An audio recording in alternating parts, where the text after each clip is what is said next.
Hello everybody, Larry Young here again with another segment of OLaMan Living Life with Purity.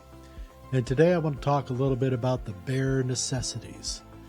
Now, there's a lot of stuff that's going on in the world right now, and there's a lot of, I told you before, there'd be a lot of natural disasters coming along, and we really haven't seen the full effect of what is going to be happening upon us because some of these natural disasters, some of them could have been avoided, some obviously not. You can't stop a hurricane, but you can take measures to keep things from burning up by cleaning up as you go. But this is all history now, and we need to be looking at the now and make a plan for the future. But clear back in like the 1890s, there was a fellow who was a British man, and he wrote a lot about topics of British imperialism and colonialism that were going on in the world at that time. Great Britain was still considered to be, at that time, the world's foremost power. The United States had not taken that designation as of yet because it was still building up with its industrial age. So the United States had not really become the powerhouse that it is today. That didn't happen until World War I. But what we're seeing here today was a lot of things that are going in our society are repeating themselves from what this particular author wrote about back in the 1890s. Now, when this writer was talking about these things and making his commentary and his metaphors and things like that, he was considered to be a huge racist. And some of that, I think, went without saying for most all of our populations, whatever the color they were or nationality. Everyone seemed to have a certain distrust and a disfavor with anyone who was not like them. And this particular writer wrote a book, and it turned a lot of heads. And in that, he talked about the monkey people and how the monkey people would have their own language, their own customs, their own everything. They did not want to enjoin themselves with the rest of the ground people in the jungle. And so in this particular book, there were a lot of lessons. And one of them was a lesson on simplification, simplifying your life. And in light of these natural disasters that have happened, a lot of people are self-reflecting on these things and realizing maybe I didn't need to have all these things. Maybe a lot of these things were just holding me back because right now my life is in ruins, everything is gone, and I'm not missing any of those things now. What I am missing is comfort and security and a place to put my head at night that I can rely upon. So these people really had their lives upturned. So let me just turn on a little song right now, and maybe some of you will understand who this writer is that I'm talking about. It's like this, little britches. All you gotta do is look for the bare necessities, the simple bare necessities. Forget about your worries and your strife. I mean the bare necessities are Mother Nature's recipes that bring the bare necessities of life. Wherever I wander, wherever I roam, I couldn't be found off my big home. The bees are buzzing in the tree to make some honey just for me. When you look under the rocks and plants and take a glance at the fancy ants, then maybe try a few. You eat ants?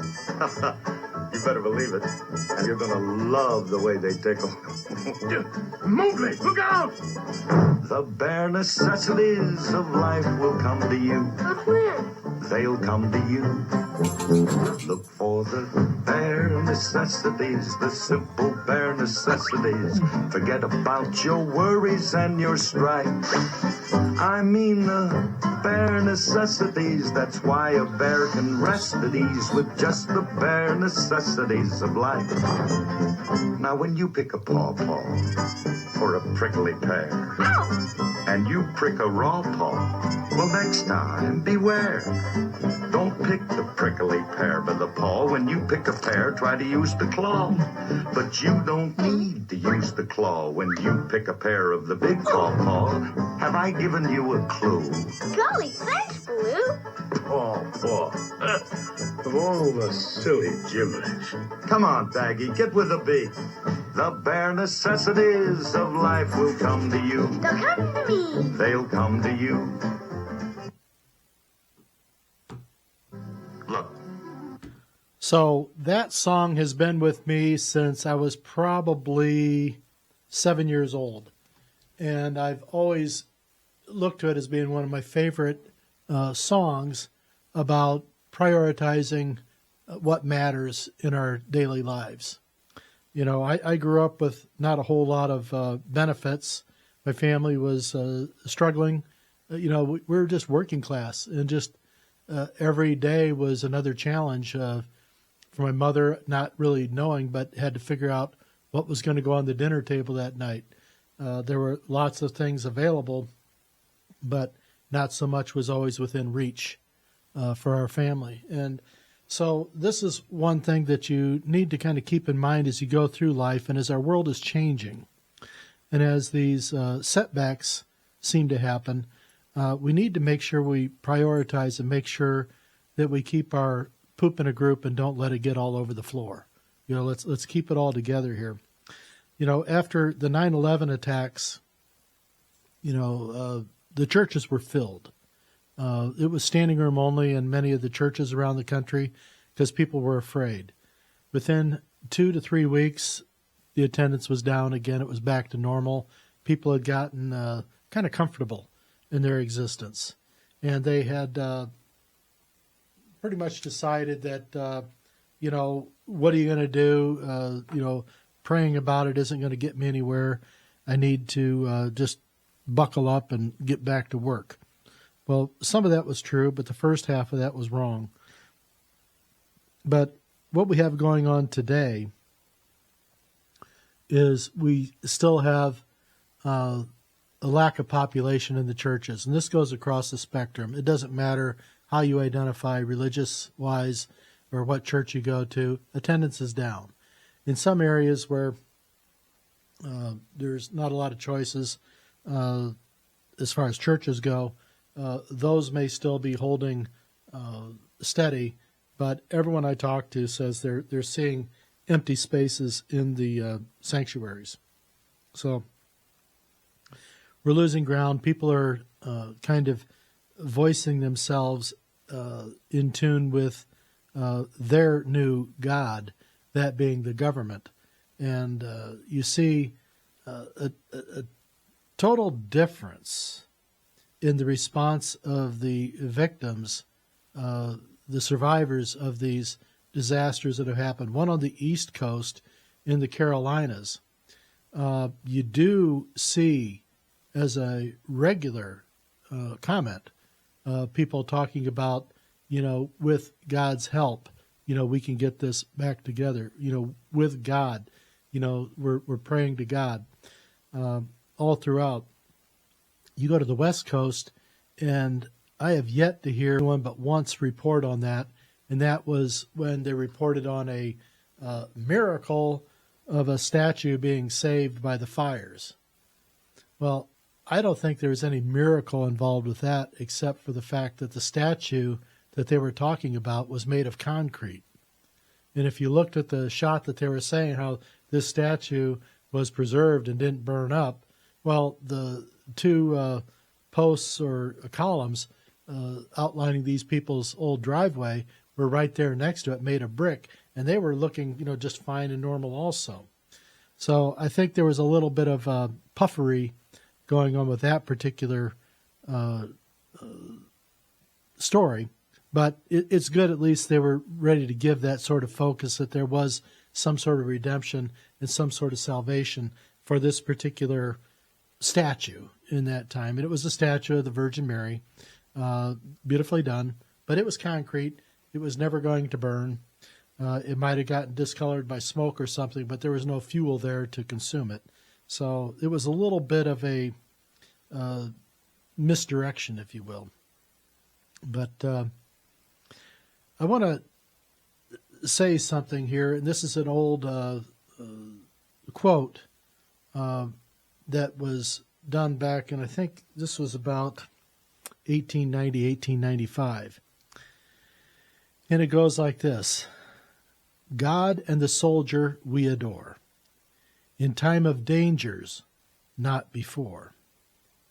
The danger past and all things righted, God is forgotten and the soldier slighted. Now, the same man who wrote that was the same man who was criticized for being a racist and intemperate man. He wrote not only the book that I pulled the song from that came as a result of the movie adaptation of the book, but this man also wrote a poem called "The White Man's Burden." Now, "The White Man's Burden" was a follow-up to this work, and it was concerning the Philippines and the people of the Philippines, and this man's efforts to try to get the United States to intervene and to take action and take up war to free the Philippines, because he commented that they were much like the monkey people and were unable to self-determine their own path. He didn't think that they were capable of getting their structure together and them surviving as a people. So he was asking for the United States to get involved with that. And that's when he wrote the poem, "The White Man's Burden." Now, when he did that, it also cemented him in a lot of people's eyes as even being a further racist and what they call him, a sectarian or something like. They wanted to be sectioned off from other folks. I forget the word that they used at that time. But somebody else that came out of that particular mindset at that time was a woman by the name of Margaret Sanger.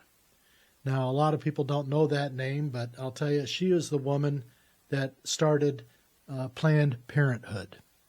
And she started Planned Parenthood under the idea that people of dark skin were inferior and incapable of raising children.